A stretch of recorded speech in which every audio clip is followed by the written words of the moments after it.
ഇത് ഞാൻ മനസ്സിലാക്കി. പിന്നെ ഞാൻ ആപ്പത്തിൽ നിന്ന് മനസ്സിലാക്കിയെന്ന്. ആപ്പം എന്ന് പറഞ്ഞാൽ ഹോട്ടലിൽ കിട്ടുന്ന അപ്പമല്ല. ഇവിടെ ആപ്പം എന്ന് പറഞ്ഞാൽ വെള്ളം നിർത്താം. സംസ്കൃതത്തിൽ എന്താ വെള്ളത്തിൽ നിന്ന് പഠിച്ചത്? വെള്ളം, അതിൽ നിന്ന് പഠിക്കാനുള്ള ഏറ്റവും വലിയൊരു പാഠം എന്താണെന്ന് ചോദിച്ചു കഴിഞ്ഞാൽ, നമ്മുടെയൊക്കെ ജീവിതത്തിൽ നല്ലൊരു ശതമാനം ഈ പ്രപഞ്ചത്തിലുള്ളൊരു വസ്തു വെള്ളമാണ്.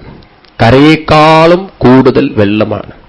എന്തിനേറെ, കര പോലും നിൽക്കുന്നത് വെള്ളത്തിലാണ്. നമ്മുടെ ശരീരത്തിലുണ്ടല്ലോ 80% വെള്ളമാണ്. വെള്ളമില്ലെങ്കിൽ നമുക്ക് നിലനിൽക്കാൻ സാധ്യമല്ല. വെള്ളം ഒട്ടുമില്ലാത്തൊരവസ്ഥയെക്കുറിച്ച് ചിന്തിച്ചു നോക്കൂ നിങ്ങൾ. മരിച്ചു പോകും നമ്മൾ. വേറെ എന്തൊക്കെ ഇല്ലെങ്കിൽ വെള്ളം കിട്ടിയാൽ മതി. 4 ദിവസം ഭക്ഷണം കഴിക്കണമെന്നില്ല. നിരാഹാര വ്രതമൊക്കെ നിങ്ങൾ കാണുന്നില്ലേ? നിരാഹാരം എന്ന് പറഞ്ഞാൽ നീരാഹാരം ഉണ്ട്. അപ്പോഴും പുറകുന്ന് ജ്യൂസ് കൊടുക്കും ഇടയ്ക്കിടയ്ക്ക്, അല്ലെങ്കിൽ പിന്നെ പിടിച്ചു നിൽക്കാൻ പറ്റില്ല. ഇടയ്ക്ക് ഇതൊന്നും കഴിക്കില്ല എന്ന് മാത്രം. അങ്ങനെ നീരെങ്കിലും ശരീരത്തിൽ വെള്ളമെങ്കിലും കുടിക്കാൻ ഉണ്ടാവണം. 80% വെള്ളമാണ് ശരീരത്തിൽ. വെള്ളത്തിന്റെ സ്വഭാവം എപ്പോഴും തണുപ്പാണ്. പൊതുവെ തണുപ്പാണ് വെള്ളത്തിന്റെ സ്വഭാവം. എന്നാൽ ചൂടുള്ള പാത്രത്തിലേക്ക് വെള്ളം ഒഴിച്ചാൽ വെള്ളം ചൂടാവും. തണുത്ത പാത്രത്തിലാണ് വെള്ളം നിൽക്കുന്നതെങ്കിൽ വെള്ളം തണുത്തിരിക്കും. പൊതുവെ വെള്ളം തണുപ്പാണ്. ഇതുപോലെ നമ്മുടെ ശരീരത്തിൽ എപ്പോഴും, നമ്മുടെ മനസ്സ് പോലും എപ്പോഴും ശാന്തമാണ്. അതിനെ നമ്മൾ അസ്വസ്ഥമാക്കുമ്പോഴാണ് നമ്മുടെ ശരീരത്തിന്റെ സിസ്റ്റങ്ങളൊക്കെ തെറ്റുന്നത്. ബ്ലഡ് ചൂടാവുന്നത് എപ്പോഴാണെന്ന് ചോദിച്ചാൽ, പൊതുവേ നമ്മുടെ ബ്ലഡിന് ഇത്തിരി ചൂടുണ്ട്, ഇല്ല പറയാൻ പറ്റില്ല. കൂടുതൽ ചൂടാവുന്നത് എപ്പോഴാണെന്ന് വെച്ചാൽ ടെൻഷൻ വരുമ്പോഴാണ്. ടെൻഷൻ വരുമ്പോൾ പ്രത്യേകിച്ച് ബ്ലഡിന്റെ സർക്കുലേഷനൊക്കെ സ്പീഡ് കൂടിയിരിക്കും. അങ്ങനെയാണല്ലോ. അപ്പൊ മനസ്സിന്റെ താളം തെറ്റിക്കുമ്പോഴാണ് നമ്മുടെ സിസ്റ്റങ്ങൾ മുഴുവൻ തെറ്റിക്കുന്നത്. പൊതുവേ പ്രകൃതിയിൽ വെള്ളം തണുപ്പും, ആ തണുത്ത വെള്ളത്തെ ചൂടുള്ള പാത്രത്തിൽ ഒഴിക്കുമ്പോൾ അത് ചൂടാവുന്നത് പോലെ നമ്മുടെ പ്രകൃതം പൊതുവേ ശാന്തമാണ്. നമ്മൾ ജനിച്ചു വന്നതൊക്കെ ശാന്തതയിലാണ്. പക്ഷെ നമ്മൾ അതിന്റെ താളം തെറ്റിക്കുമ്പോഴാണ് രോഗങ്ങളൊക്കെ വരുന്നത്. ഹാർട്ട് കേട് വരുന്നത്, കിഡ്നി ചട്നിയാവുന്നത് ഒക്കെ നമ്മൾ താളം തെറ്റിക്കുമ്പോഴാണ്. ഇങ്ങനെ നമ്മൾ നശിപ്പിച്ചിട്ട് പിന്നെ ദൈവത്തോട് പ്രാർത്ഥിക്കുന്നതിന് അർത്ഥമില്ല. പിന്നെ നമ്മൾ അമ്പലങ്ങളിൽ നടന്നിട്ട് പൂജയും ഹോമവും ചെയ്യുന്നതിന് അർത്ഥമില്ല രോഗം മാറാൻ. ചെറുപ്പത്തിലെ ഈ വിവേകത്തിൽ ജീവിക്കണം. എന്റെ ജീവിതത്തെ ഞാൻ നശിപ്പിക്കില്ല. ആരൊക്കെ ഏതൊക്കെ രീതിയിൽ ചെയ്താലും എന്റെ മനസ്സിന്റെ സ്വസ്ഥത ഞാൻ കളഞ്ഞു കുളിക്കില്ല. ഇതങ്ങോട്ട് നിശ്ചയിച്ചു കഴിഞ്ഞാൽ രോഗങ്ങൾക്കൊന്നും നമ്മളെ പിടികൂടാൻ സാധ്യമല്ല. ശരിയാണോ പറയുന്നത്? ചിന്തിക്കൂ. ആരുമല്ല നമ്മുടെ സിസ്റ്റത്തെ നശിപ്പിക്കുന്നത്, നമ്മൾ തന്നെ അനുവദിക്കുകയാണ്. ഇത് ഞാൻ മനസ്സിലാക്കി. പിന്നെ ഞാൻ മനസ്സിലാക്കിയത് അഗ്നിയിൽ നിന്നാണ്. എന്താ അഗ്നിയിൽ നിന്ന് പഠിക്കാനുള്ളത്? അഗ്നി എപ്പോഴും പ്രകാശവും ചൂടും കൊടുക്കും. പ്രകാശവും ചൂടുമാണ് അഗ്നിയുടെ സ്വഭാവം. ഇതുപോലെ നമ്മുടെ ജീവിതത്തെ പ്രകാശമാക്കാൻ ഈശ്വരൻ തന്നിരിക്കുന്ന അഗ്നിയാണ് നമ്മുടെ ബുദ്ധി പറയാണ്. ബുദ്ധി ഒരു അഗ്നിയെപ്പോലെയാണ്, നമുക്ക് വഴികാട്ടിയാണ്, നമുക്ക് പ്രകാശം തരുന്നു. ചൂടാവും തോറും ഒരു വസ്തു വികസിക്കും, തണുപ്പാകും തോറും ഒരു വസ്തു ചുരുങ്ങാൻ തുടങ്ങും. അത് പ്രകൃതിയുടെ നിയമമാണ്. ഇതുപോലെ നമ്മുടെ ജീവിതം വികസിക്കണമെങ്കിൽ എന്ത് വേണം? ബുദ്ധിയാകുന്ന അഗ്നിയെ ജ്വലിപ്പിച്ചുകൊണ്ടിരിക്കണം. ബുദ്ധിയാകുന്ന അഗ്നി ആർക്ക് ജ്വലിപ്പിക്കാൻ സാധിക്കുന്നുവോ അവരുടെ ജീവിതത്തിൽ ഒരിക്കലും മുരടിപ്പുണ്ടാവില്ല, തളർച്ചയുണ്ടാവില്ല, അവശതയുണ്ടാവില്ല. അവർക്കെന്നും മരിക്കുന്നത് വരെ ജീവിക്കാനുള്ള ആവേശമുണ്ടാവും, ഉത്സാഹമുണ്ടാവും, ധൈര്യമുണ്ടാവും. ഇത് നമുക്ക് സ്വയം നമ്മൾ ഉണ്ടാക്കിയെടുക്കേണ്ടതാണ്. ആർക്കും നമ്മുടെ ബുദ്ധിയെ ജ്വലിപ്പിക്കാൻ സാധ്യമല്ല. അതിനാണ് നമ്മൾ പ്രാർത്ഥിക്കേണ്ടത് ഭഗവാനോട്. ഭഗവാനെ, എല്ലാ ജീവിതാനുഭവങ്ങളിലൂടെ കടന്നു പോകാനുള്ള ധൈര്യവും ബുദ്ധിയും എനിക്ക് തരൂ എന്നൊക്കെ നമ്മൾ പ്രാർത്ഥിക്കണം. ധിയോയോന്ന പ്രചോദയാതെന്ന് സൂര്യനെ നോക്കി പ്രാർത്ഥിച്ചവരാണ് ഭാരതീയർ. ധീ എന്ന് പറഞ്ഞാൽ ബുദ്ധി എന്നാണ് അർത്ഥം. ഞങ്ങളുടെ ബുദ്ധിയെ വികസിപ്പിച്ചാലും, ബുദ്ധിയെ പ്രചോദിപ്പിച്ചാലും, ബുദ്ധിയെ ഉണർത്തിയാലും, ബുദ്ധിയെ നേർവഴിക്ക് നയിച്ചാലും എന്ന് സൂര്യനെ നോക്കി പ്രാർത്ഥിക്കുന്നു പ്രിയൻ. ഇത് ഞാൻ മനസ്സിലാക്കി. ഭഗവാൻ ഗീതയിൽ പറയും, ഞാൻ അർജുന ബുദ്ധിയിലൂടെ ജീവിതത്തെ നയിക്കണം എന്ന് പണ്ട് സൂര്യദേവന് പറഞ്ഞു കൊടുത്തപ്പോഴാണ് സൂര്യദേവൻ ഈ ഗീതയെ ഉൾക്കൊണ്ടുകൊണ്ട് ദിവസവും കൃത്യനിഷ്ഠമായി ഉദിച്ച് അസ്തമിക്കുന്നതെന്ന്. ഞാൻ ഗീത ആദ്യം പറഞ്ഞുകൊടുത്ത സൂര്യദേവനാണെന്ന് ഗീതയിൽ പറയും. അതുകൊണ്ട് നീയും എന്ത് ചെയ്യണം? ജ്ഞാനാഗ്നിന സർവകർമാണി ഭസ്മസാൽ കുരുതേ എന്നാണ്. ജ്ഞാനമാകുന്ന അഗ്നിയെ ജ്വലിപ്പിച്ചുകൊണ്ട് നിന്റെ ജീവിതത്തെ മുന്നോട്ട് നയിക്കൂ. അപ്പൊ ഏറ്റവും വലിയ സമ്പത്ത് നമുക്ക് തന്നിരിക്കുന്നത് ബുദ്ധിയാകുന്ന സമ്പത്താണ്. അതുകൊണ്ട് നോക്കൂ, നമ്മുടെ വ്യക്തിത്വം നോക്കൂ. നമ്മൾ നിവർന്നു നിൽക്കുമ്പോൾ തലയാണ് ഏറ്റവും മുകളിൽ, അതിനുശേഷം മൂക്ക്, കണ്ണ്, ചെവി, താഴെ കൈകൾ, പിന്നെ അതിനുശേഷം ഉടല്, അതിനുശേഷം കാലുകൾ, ഇങ്ങനെയാണ് വെച്ചിരിക്കുന്നത്. ഈ ശിരസ്സിൽ ഏറ്റവും ഉയർന്നു നിൽക്കുന്നു നമ്മുടെ ബ്രെയിൻ സിസ്റ്റം. ശരീരം എത്ര വലുതായാലും തല ചെറുതായിരിക്കും. ശരീരത്തോളം തലയ്ക്ക് വലുതാവാൻ പറ്റില്ല. ആ തലയിൽ പ്രവർത്തിക്കുന്ന ബ്രെയിൻ സിസ്റ്റമാണ് ഈ ശരീരത്തെ മുഴുവൻ കൊണ്ടു നടക്കുന്നത്. അപ്പൊ എവിടുന്നാണ് അതിന്റെ കാര്യങ്ങളൊക്കെ നിശ്ചയിക്കുന്നത്? ഹെഡ് ഓഫീസിനാണ് തുടങ്ങുന്നത്. ആ ഹെഡ് ഓഫീസിലെ പ്രവർത്തനങ്ങളൊക്കെ പോയി കഴിഞ്ഞാൽ അത് ഖാലിസ്ഥാനായ പിന്നെ ജീവിതം പാകിസ്ഥാനായി, പിന്നെ ജീവിതം പോകുമെന്ന് പറയാണ്. ആകെ താളം തെറ്റിയെന്നാണ്. അപ്പൊ അതുകൊണ്ട് അത് ഖാലിസ്ഥാനാവരുത്, അത് നല്ല ഉണർന്നിരിക്കണം. അതിനെ ഉണർത്താനാണ് മന്ത്രവും മറ്റു കാര്യങ്ങളൊക്കെ ചൊല്ലേണ്ടത്. ഇത് ഞാൻ പഠിച്ചു എന്ന്. പിന്നെ ഞാൻ പഠിച്ചത് ചന്ദ്രനിൽ നിന്നും പഠിച്ചു എന്ന്. ചന്ദ്രനിൽ നിന്നും എന്താ പഠിക്കാനുള്ളത്? എന്താ, നമുക്ക് ചന്ദ്രനെയൊക്കെ നമ്മൾ കാണുന്നവരല്ലേ? ശരിയാണ്, നമ്മളും പഠിക്കേണ്ട ഹണിമൂൺ അങ്ങനെയല്ല പഠിച്ചിരിക്കുന്നത്. അദ്ദേഹം ഹണിമൂണല്ല പഠിച്ചിരിക്കുന്നത്. ചന്ദ്രനെ നോക്കിയപ്പോ ചന്ദ്രൻ പൂർണ്ണമായി വികസിക്കും പൗർണമിയിലെന്ന്. അമാവാസി ദിവസം മറഞ്ഞിരിക്കും, കറുത്തിരിക്കും. അതാണല്ലോ ചന്ദ്രന്റെ പ്രത്യേകത. ജീവിതത്തിൽ ഇതുപോലെ എപ്പോ നമുക്ക് സന്തോഷം വരുന്നോ അപ്പൊ നമ്മളൊക്കെ പൂർണിമയിലാണ്. സന്തോഷം കൊണ്ട് തുള്ളിച്ചാടും. എപ്പോ ദുഃഖം വരുന്നോ അപ്പൊ മുഖം നോക്കി അറിയാം അമാവാസിയാണെന്നുള്ളത്. ഇരുണ്ടടഞ്ഞ ഉപരിയാണ്. ചന്ദ്രന്റെ നിറം മാറുന്നത് പോലെ, അവസ്ഥ മാറുന്നത് പോലെ നമ്മുടെ മനസ്സിന്റെയും അവസ്ഥകൾ മാറിപ്പോകുന്നുണ്ട്. ഇല്ല, പറയാൻ പറ്റില്ല. നമ്മുടെ ഓരോ അനുഭവങ്ങളല്ലേ. രാവിലെ തന്നെ ഇവിടെ വരുന്ന സമയത്ത് ഒരു സന്തോഷമാണ്.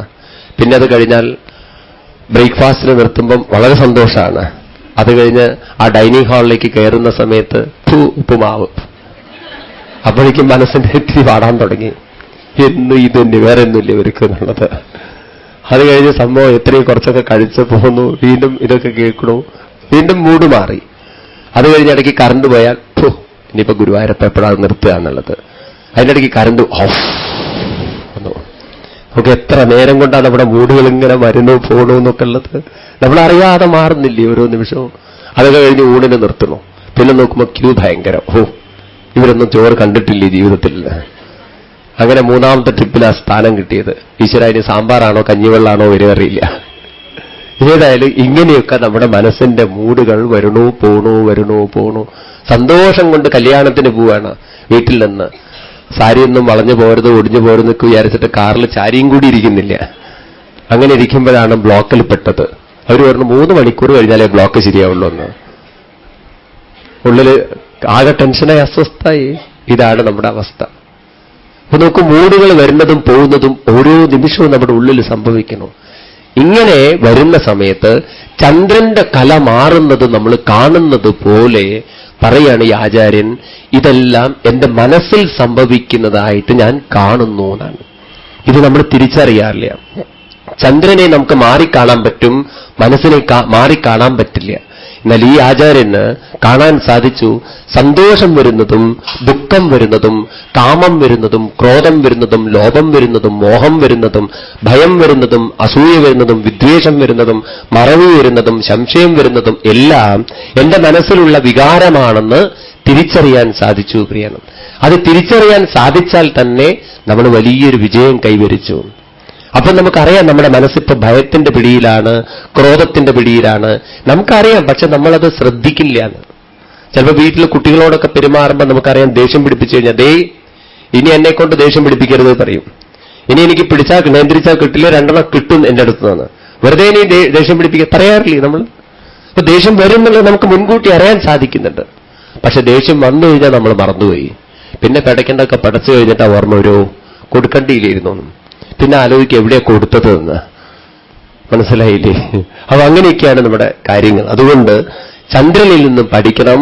ഈ അവസ്ഥകളൊക്കെ മാറുന്നത് കാണുമ്പോൾ ഇതൊക്കെ എന്റെ മനസ്സിലും മാറുന്നത് ഞാൻ കാണുന്നു.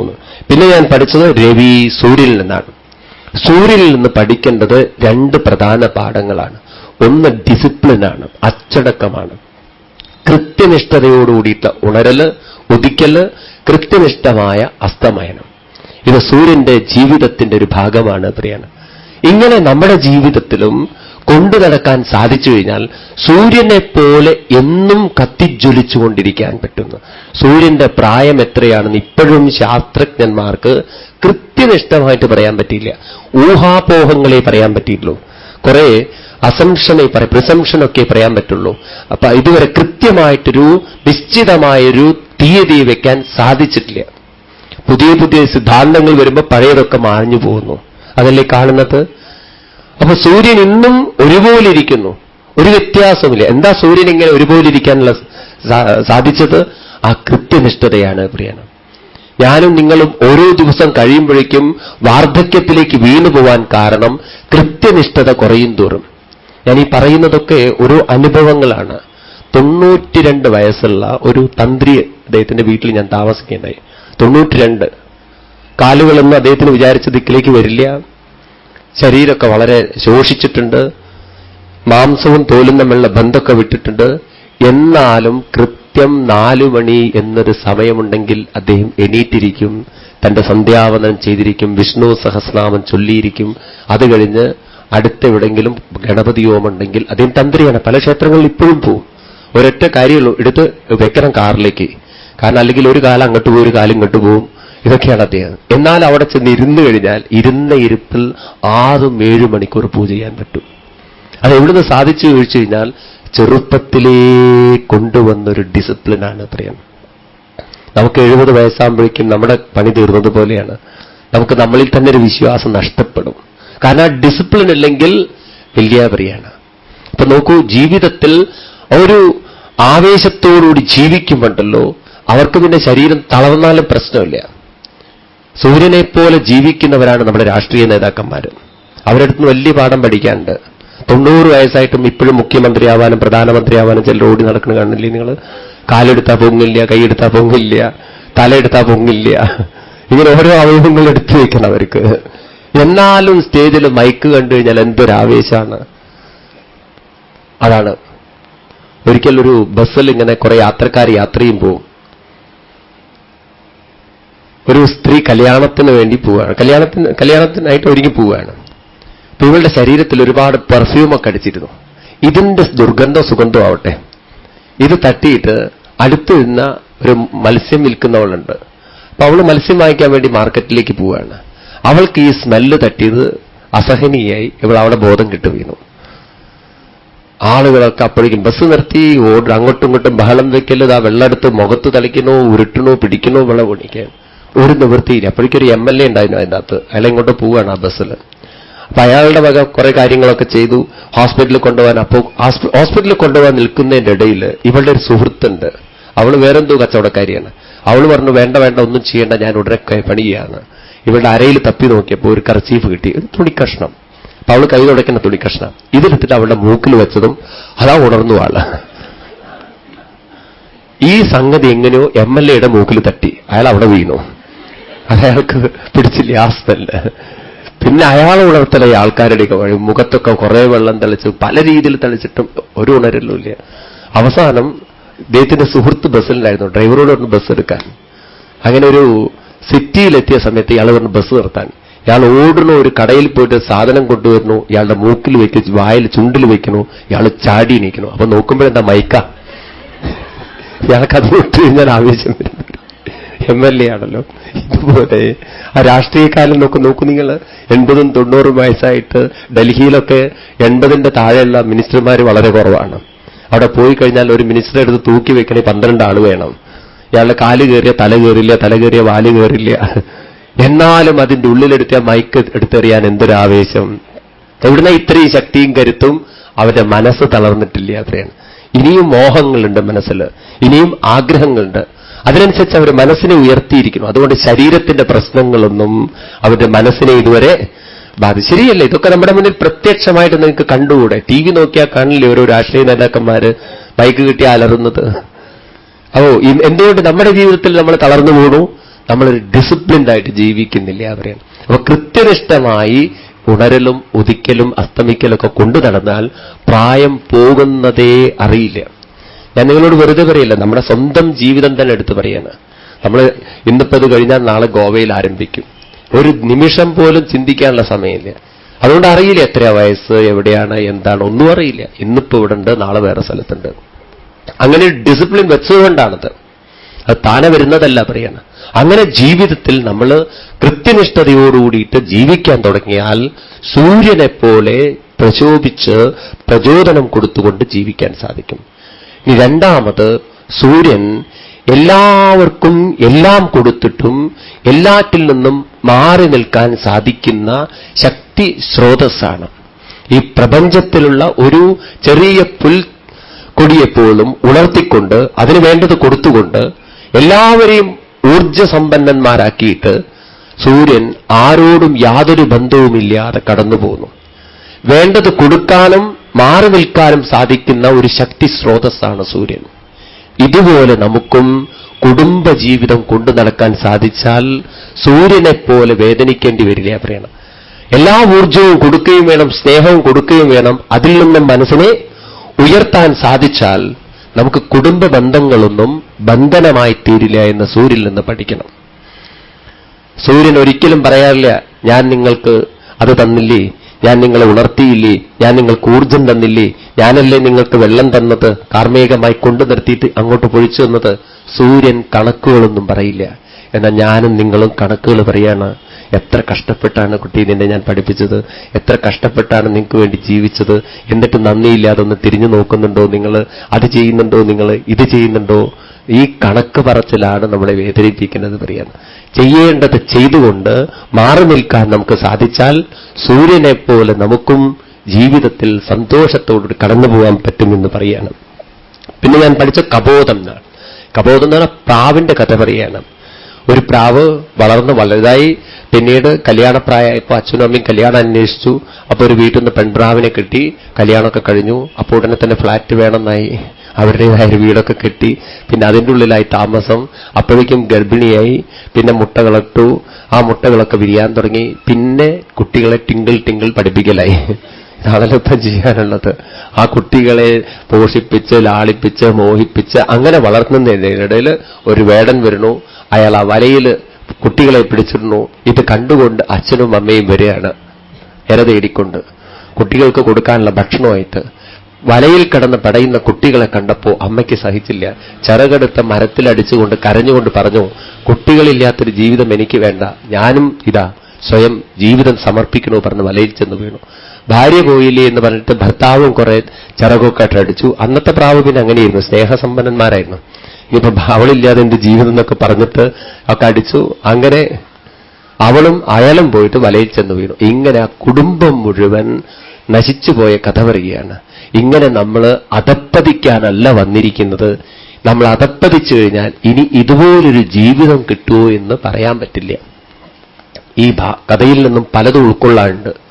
ഒന്ന്, നമ്മൾ ഓരോരുത്തരും ഇങ്ങോട്ട് ജനിച്ചു വന്നിരിക്കുന്നത് നശിക്കാനോ നശിപ്പിക്കാനോ അല്ല, പിന്നെയോ നമ്മുടെ ജീവിതത്തെ ഉയർത്താൻ വേണ്ടി മാത്രമാണ് വന്നിരിക്കുന്നത്. അതിൻ്റെ ഇടയ്ക്ക് മിസ്റ്റേക്കുകൾ പറ്റും. ആ മിസ്റ്റേക്കുകളിൽ നിന്നും പുറത്തു കിടക്കാനുള്ള അറിവും വിവേകവും ഉണ്ടെങ്കിൽ തീർച്ചയായിട്ടും പുറത്തു കിടക്കാൻ സാധിക്കും. പലപ്പോഴും നമ്മുടെ ആളുകൾ തിരിച്ചറിയില്ല. ബാങ്കിൽ നിന്നൊക്കെ കടം മേടിക്കും, ഇടയ്ക്കിടയ്ക്ക് നോട്ടീസ് വരും, പിന്നെ അത് സഹിക്കാൻ പറ്റില്ല, പിന്നെ കുറച്ച് വിഷം വാങ്ങിക്കും, എല്ലാവരും കൂടി അത് കഴിച്ച് പാവം പിഞ്ചുകുട്ടിക്ക് പോലും വിഷം കൊടുത്തിട്ട് ആത്മഹത്യ ചെയ്യുന്ന ആളുകളുടെ എണ്ണം ഇന്ന് ഇന്ത്യ രാജ്യത്ത് ഏറ്റവും കൂടുതൽ കേരളത്തിലാണെന്ന് തിരിച്ചറിയണം. മനസ്സിലായില്ലേ? ഏറ്റവും പ്രബുദ്ധരായ ഈ നാട്ടിലാണ്. അതെന്തുകൊണ്ടാണത്? നമുക്ക് അല്പം പോലും വിവേകമില്ല. അവിടെ ഭരിക്കുന്ന മന്ത്രിമാർക്കൊക്കെ 6 കോടി 7 കോടി 8 കോടി കടമുള്ളൂ. പിന്നെ നമ്മുടെ 10,000 10 ലക്ഷം ഒന്നും ഒരു പ്രശ്നമല്ല എന്ന് പറയാണ്. ഇവിടെ 500-600 കോടി കടമുള്ളവർക്ക് ഒരു പ്രശ്നമില്ലാതെ അവന്റെ ഊരി ചുറ്റി നടക്കണം. പിന്നെ 10 ലക്ഷം കടമുള്ള നമ്മൾ എന്തിനു പേടിക്കണം?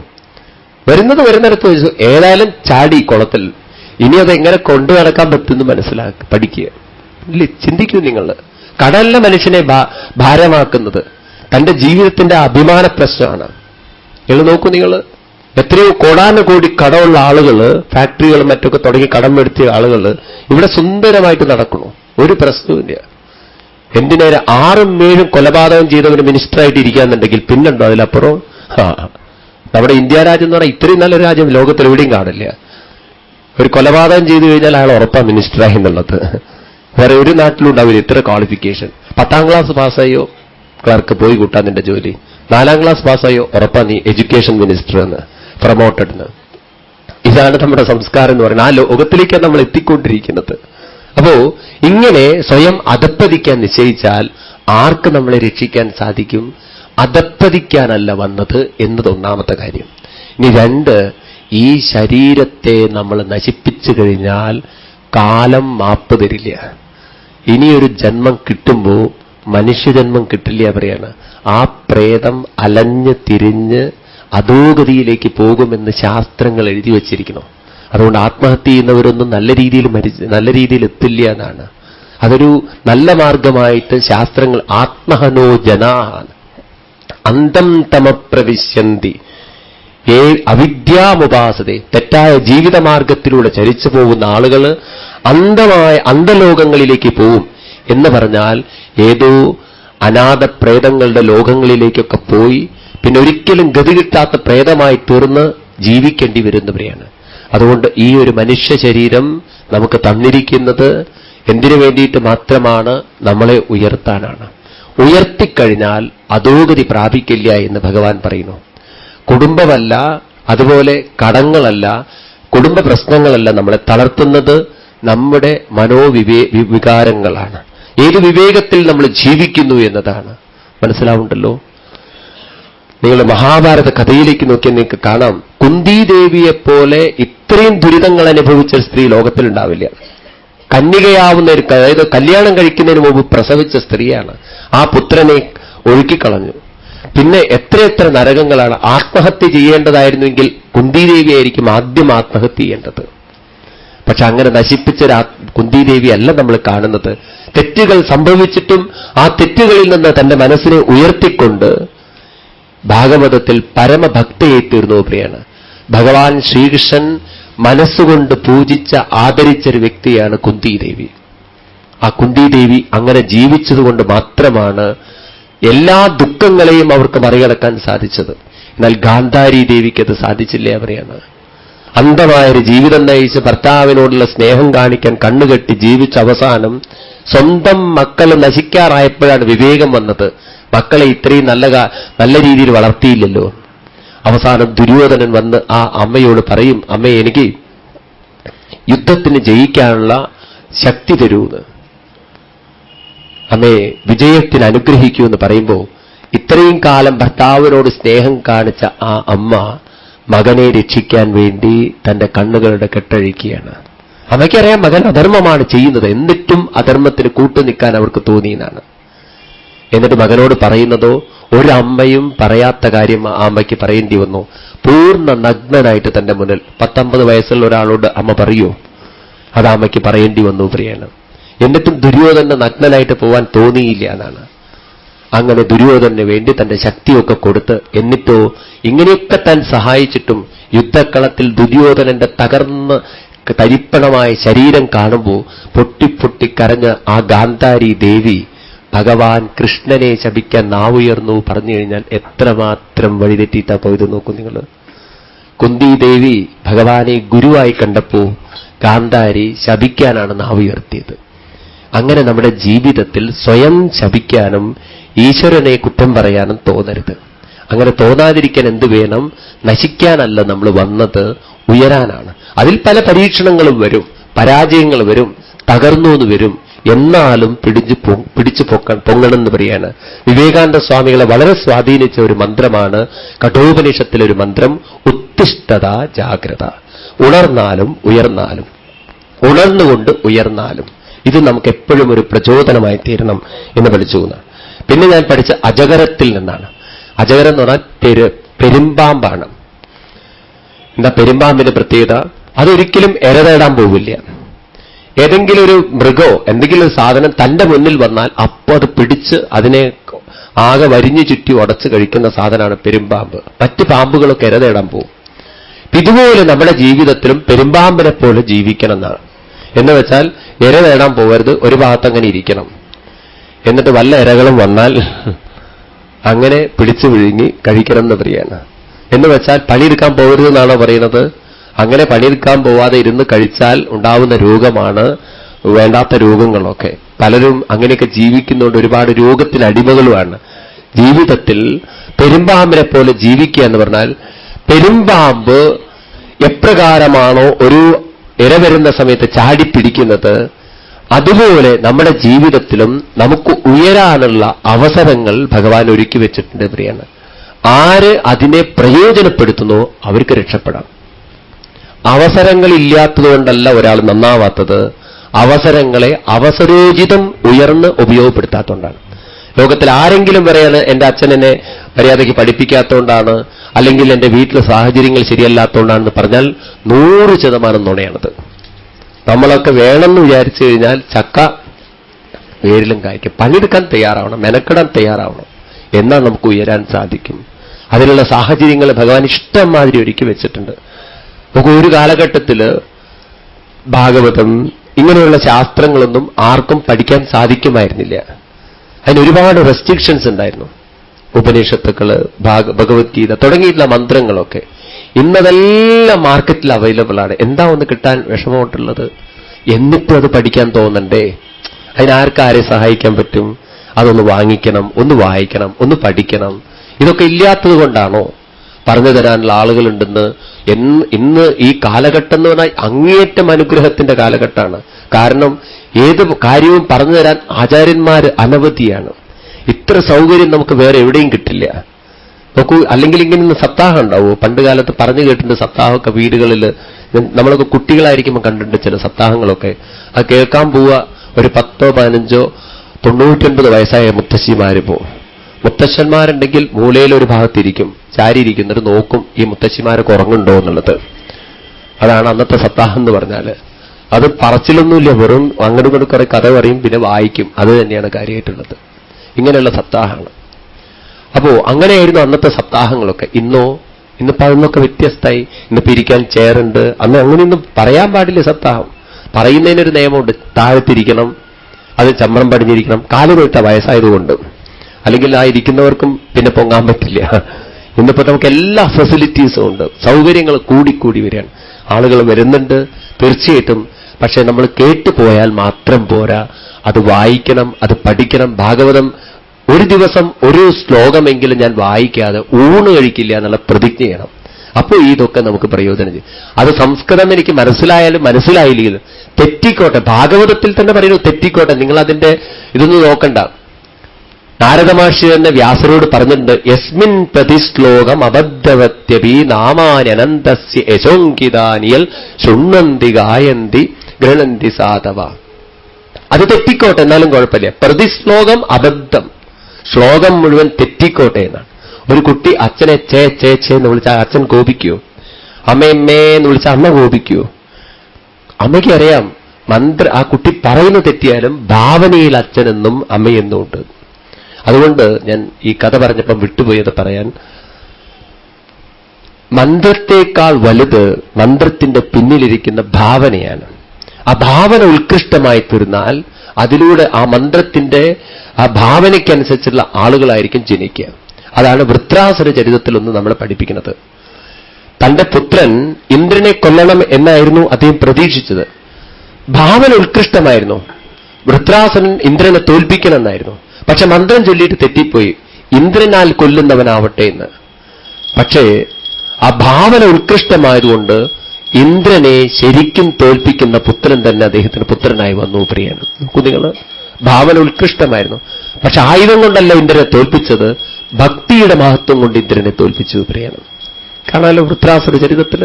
ഇതുപോലെ നമ്മുടെ ഭാവന ഉത്കൃഷ്ടമായിട്ട് നമ്മൾ ഭാഗവതം വായിച്ചു കഴിഞ്ഞാൽ അത് തെറ്റുപറ്റിയാലും ദോഷങ്ങളില്ല എന്ന് പറയണം. ഇങ്ങനെ ഞാൻ അജഗരത്തിൽ നിന്നും പഠിച്ചു. പിന്നെ ഞാൻ പഠിച്ച സിന്ധുവിൽ നിന്നാണ്. സിന്ധു എന്ന് പറഞ്ഞാൽ അടുത്ത വീട്ടിലെ പെൺകുട്ടിയല്ല, അല്ലെങ്കിൽ അവനവന്റെ വീട്ടിലെ പെൺകുട്ടിയല്ല. സിന്ധു എന്ന് പറഞ്ഞാൽ സാഗരം എന്നാണ്. എന്താ സാഗരത്തിൽ നിന്ന് പഠിക്കുന്നത്? സാഗരം നമ്മുടെ ജീവിതത്തിന്റെ ഏറ്റവും വലിയൊരു പ്രചോദന കേന്ദ്രമായിരിക്കണം. ഈ ഭൂമി മുഴുവൻ ഉരുത്തിരിഞ്ഞത് സാഗരത്തിൽ നിന്നാണെന്നാണ്. നമുക്കറിയാം കേരളം വന്നിരിക്കുന്നത് സമുദ്രത്തിൽ നിന്നാണ്. പരശുരാമസ്വാമി മഴ എറിഞ്ഞിട്ടുണ്ടായതാണ് ഈ കേരളം എന്ന് പറയുന്ന മണ്ണ്. നമ്മളും വെള്ളത്തിൽ നിന്നാണ് പ്രകടമായിരിക്കുന്നത്. എല്ലാവരും വെള്ളത്തിലൂടെയാണ്. വെള്ളമില്ലാതെ ഈ പ്രകൃതി സൃഷ്ടിയില്ല. അപ്പൊ സാഗരം ഒരു വലിയ പ്രചോദനത്തിന് കേന്ദ്രമായി തീരണം. എന്താണ് സാഗരത്തിൽ നമുക്ക് കാണാൻ സാധിക്കുക? സാഗരത്തിന്റെ പുറം ഭാഗം എപ്പോഴും അസ്വസ്ഥമായിരിക്കും. അവിടെ നിരന്തരം തിരമാലകൾ ആഞ്ഞടിച്ചുകൊണ്ടിരിക്കും. തിരമാലകളില്ലാത്ത സാഗരം നിങ്ങൾക്ക് കാണാൻ പറ്റില്ല. എന്നാൽ കടലിന്റെ അന്തർഭാഗത്തേക്ക് ചെല്ലും തോറും കടൽ ശാന്തമായിരിക്കും. പ്രത്യേകിച്ച് നിങ്ങൾ നടുക്കടലിലൊക്കെ പോയി കഴിഞ്ഞാൽ നിങ്ങൾക്ക് കാണാം, കടൽ ശാന്തമാണ്. അവിടെ കടലിന്റെ ആഴങ്ങളിലേക്ക് പോകും തോറും കടൽ ശാന്തമാണ്, പ്രിയാണ്. ഇതുപോലെ നമ്മുടെ മനസ്സിന് രണ്ട് തലങ്ങളുണ്ട്. ഇത് നമ്മുടെ പൂർവികന്മാർ എത്രയോ കാലം മുമ്പ് കണ്ടെത്തിയിരുന്നു. പിന്നീട് പാശ്ചാത്യരായ ചിന്തകന്മാർ, സാൽമൺ ഫ്രോയിഡിനെ പോലുള്ള ചിന്തകന്മാർ, അവരും ഈ കാര്യങ്ങൾ പറഞ്ഞു. ഒന്ന് കോൺഷ്യസ് മൈൻഡ് എന്നും രണ്ട് സബ് കോൺഷ്യസ് മൈൻഡ് എന്നൊക്കെ അവർ ഇംഗ്ലീഷിൽ അതിനൊക്കെ ശാസ്ത്രീയമായിട്ട് പറയുണ്ടായി. നമ്മുടെ പൂർവികന്മാരെന്ത് പറഞ്ഞു? മനസ്സിനെപ്പോഴും രണ്ട് തലമുണ്ട്. ഒന്ന്, അത് ലോകവുമായിട്ട് പ്രതികരിച്ചുകൊണ്ടിരിക്കും. അതിങ്ങനെ അടിച്ചുകൊണ്ടിരിക്കും തിരമാലയെ പോലെ. ആരെങ്കിലും നമ്മളെ ചവിട്ടിക്കഴിഞ്ഞാൽ അപ്പോഴേക്കും ദുഷ്ടൻ മനസ്സ് പറയും. അപ്പോഴേക്കും അത് മനസ്സിന്റെ സ്വഭാവമാണ് പ്രതികരിക്കുക എന്നുള്ളത്. പെട്ടെന്ന് കറണ്ട് പോയാൽ അപ്പം വിചാരിക്കും കഷ്ടം, കറണ്ട് പോയില്ലേ എന്ന്. അങ്ങനെ മനസ്സ് അപ്പോഴേക്കും പ്രതികരിക്കുക. മനസ്സിന്റെ സ്വഭാവമാണ് പ്രതികരിക്കുക എന്നുള്ളത്, റിയാക്ട് ചെയ്യുക എന്നുള്ളത് മനസ്സിന്റെ സ്വഭാവം. അതേസമയം മനസ്സിന് മറ്റൊരു തട്ടുണ്ട്. ഉള്ളിന്റെ ഉള്ളിൽ മനസ്സ് പറയുന്നുണ്ട് വെറുതെ ബഹളം വെക്കേണ്ടതാണ്. ഉള്ളിന്റെ ഉള്ളിൽ നമ്മളോട് പറയുന്നുണ്ട്. ഏത് കള്ളനോടും ഉള്ളിന്റെ ഉള്ളിൽ പറഞ്ഞു കാണും, ദേ തെറ്റ് ചെയ്യരുത് കേട്ടോ എന്ന്. നമ്മളതിനെ മനസാക്ഷി എന്ന് വിളിക്കാറുണ്ട്, അല്ലേ? നമ്മൾ ഏത് അബദ്ധം ചെയ്തു കഴിഞ്ഞാൽ അബദ്ധം ചെയ്യുന്നതിന് മുമ്പ് തന്നെ നമ്മളോട് പറയും, ദേ അബദ്ധാട്ടോ ചെയ്യാൻ പോണത്. ചെയ്തു കഴിഞ്ഞാൽ ഉറപ്പായിട്ട് ഉള്ളെന്ന് വിളിച്ചു പറയും, ചെയ്തത് അബദ്ധമാണ്, അല്ലേ? തെറ്റാണെന്ന് പറയില്ലേ? നമ്മുടെ ഉള്ളിലുണ്ടത്. ഒരേ സമയം നമ്മുടെ ഉള്ളിൽ പ്രതികരിക്കലുമുണ്ട്, അതേസമയം അറിവുമുണ്ട് എന്ന് പറയാണ്.